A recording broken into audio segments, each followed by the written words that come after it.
प्यारे दोस्तों, कुरान करीम में अल्लाह तबारक व तआला इरशाद फरमाता है कि हर नफ्स को मौत का जायका चखना है। यानी कायनात के हर जानदार के लिए अल्लाह तबारक व तआला ने मौत का वक्त और जगह मुतय्यन कर रखी है। इससे किसी को भी छुटकारा ना मिलेगा। इसीलिए इब्लीस शैतान को भी एक दिन मौत आएगी, लेकिन वो दिन कौन सा होगा? कौन इब्लीस को मौत देगा?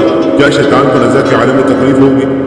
शैतान की कब्र कहाँ बनाई जाएगी? शैतान कितने अरसा तक मौत की नींद सोया रहेगा? प्यारे दोस्तों, आज हम इतनी अहम सवालात के जवाब कुरान और हदीस की रोशनी में देंगे। लिहाजा हमारी आपसे गुजारिश है कि हमारी इस वीडियो को एंड तक जरूर देखें और हमारी इस वीडियो को अपने दोस्त और अहबाब के साथ भी जरूर शेयर कीजिएगा।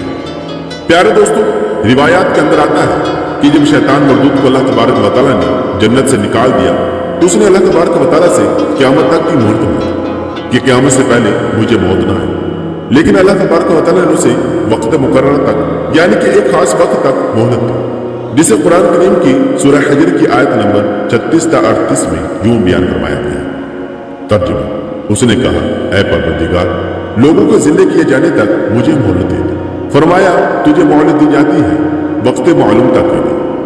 नाज़रीन गिरामी, वक्त मालूम को मुफस्सिरीन ने नफ़्ख़ा उला लिखा है, यानी जब हजरत इसराफील अलैहिस्सलाम पहली दफा सूर फूंकेंगे, क़यामत की निशानियां जब पूरी हो जाएंगी तो मोमिनीन की बगलों के नीचे से एक प्यारी खुशबूदार हवा गुजरेगी, जिससे तमाम ईमान वाले वफात पा जाएंगे। और फिर इसके बाद 40 साल का जमाना गुजरेगा जिसमें कोई बच्चा पैदा न होगा, और उस वक्त हर इंसान की कम से कम उम्र 40 साल है। मुसलमान चूंकि मर चुके होंगे, इसलिए जमीन पर सिर्फ मुशरिक और कुफार रह जाएंगे। तफसीर दुर्र मंसूर जिल्द नंबर 5 सफ़ा नंबर 71 पर लिखा है कि जब मोमिनीन की वफात को 40 साल गुजर चुके होंगे तो फिर हजरत इसराफील अलैहिस्सलाम पहली दफा सूर फूंकेंगे, जिसे नफ़्ख़ा उला भी कहा जाता है। शुरू में इसकी आवाज निहायत कम होगी कि लोग कान लगाकर सुनेंगे, फिर ये बढ़ती बढ़ती इस कदर ज्यादा हो जाएगी कि कानों के पर्दे फट जाएंगे और इनके नथनों से पीप बहना शुरू होगा और लोग मर जाएंगे। इंसान, जिन, फरिश्ते, यहाँ तक कि शैतान इब्लीस को भी इस नफ़्ख़ा उला के वक्त मौत आ जाएगी। इसके 40 साल बाद हजरत इसराफील अलैहिस्सलाम दूसरा सूर फूंकेंगे तो फिर तमाम मुर्दे जिंदा हो गए और क़यामत कायम होगी और मीज़ान लगेगा। प्यारे दोस्तों, नफ़्ख़ा उला के वक्त इब्लीस को मौत आएगी और नफ़्ख़ा उला और नफ़्ख़ा सानिया के दरमियान 40 साल का अरसा गुजरेगा, और यह कि इब्लीस 40 साल तक मुर्दा रहे। प्यारे दोस्तों, आइए अब इस बात पर रोशनी डालते हैं कि इब्लीस को मौत कैसे आई और वो ये 40 साल मुर्दा हालत में कहाँ गुजारेगा। इस सिलसिले में हज़रत काब बिन अहबार रज़ियल्लाहु अन्हु की एक मशहूर रिवायत पेश की जाती है। हज़रत काब बिन अहबार रज़ियल्लाहु अन्हु फरमाते हैं कि जब अबुल बशर हज़रत आदम अलैहिस्सलाम की वफ़ात का वक्त करीब आया तो वो परेशान हो गए और अल्लाह तबारक व तआला से अर्ज़ गुज़ार हुए, ऐ अल्लाह तबारक व तआला, मेरी मौत से मेरा अज़ली दुश्मन बहुत खुश होगा, क्योंकि मैं मरने वाला हूँ और वो क़यामत तक जिंदा रहेगा।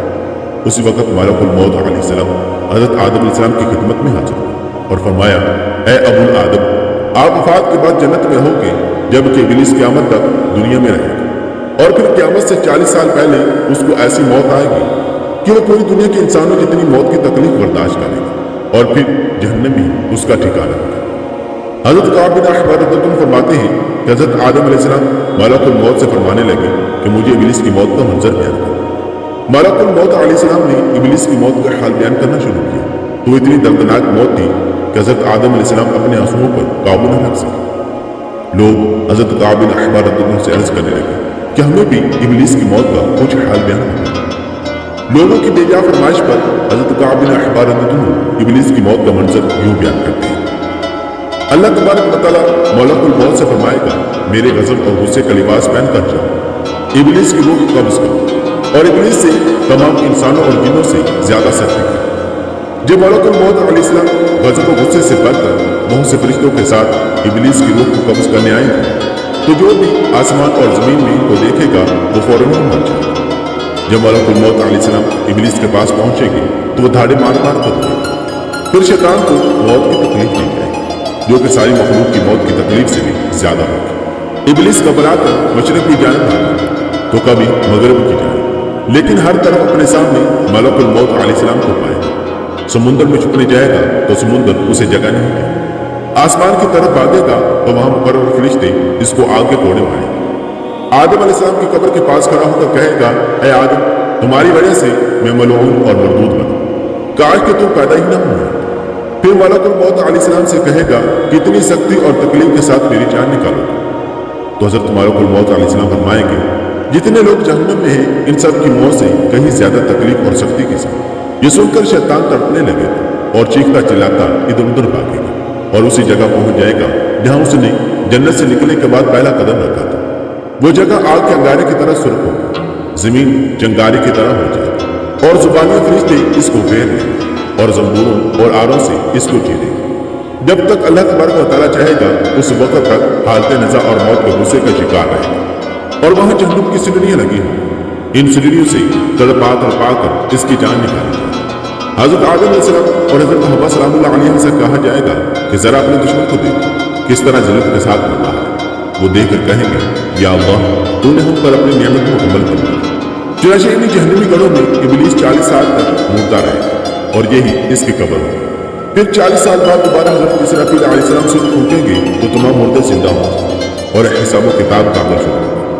اور اس وقت جنہوں نے شیطان کی پیروی کی ہوگی اللہ تبارک و تعالیٰ اس وقت ان کو شیطان کے ساتھ جہنم میں ڈال دے گا، اور جنہوں نے اس دنیا میں شیطان کی نہیں بلکہ رحمان کی پیروی کی ہوگی اللہ تبارک و تعالیٰ ان کو قیامت کے دن جنت میں داخل کروا دے گا۔ پیارے دوستوں، اس کائنات کی ہر چیز فنا ہونے والی ہے۔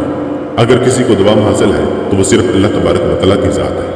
بس ہمیں ہر وقت تیار رہنا چاہیے، کیا پتہ کب کون سی گھڑی ہماری اس دنیا میں آخری ہو اور پھر ہمارے پاس پچھتاوے کے علاوہ کچھ باقی نہ رہے۔ لہٰذا ہمیں چاہیے کہ قرآن پاک میں بھی شیطان کو ہمارا کھلا دشمن کہا گیا ہے اور حضور نبی کریم صلی اللہ علیہ وسلم نے بھی ہمیں شیطان کی پیروی کرنے سے منع فرمایا۔